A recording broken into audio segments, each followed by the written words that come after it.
వారిని ఏమంటారు? యక్షగానాలు అనే వీణి నాటకాలు ఆడేవారిని ఏమంటారు? ఏ జక్షులు, బి బాగోతులు, సి శారదకాండ్లు, డి కథకులు. ఆన్సర్ జక్షులు. ఆన్సర్ జక్షులు అవుతారండి. Question number 53. గంగిరెద్దు ఎవరి రచన? గంగిరెద్దు ఎవరి రచన? Option A Jashuva, B Viswanatha, C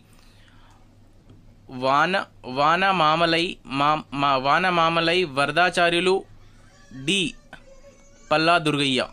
option D Palla Durgaiah అవుతుందండి. Question number 54. తెలుగులో తొలి రామాయణం అంటే తెలుగులో మొట్టమొదటి రామాయణము. Option A Bhaskara Ramayanamu, B Ranganatha నారాయణము, C Valmiki Ramayanamu, D Molla Ramayanamu. Answer Ranganatha Ramayanam. తెలుగులో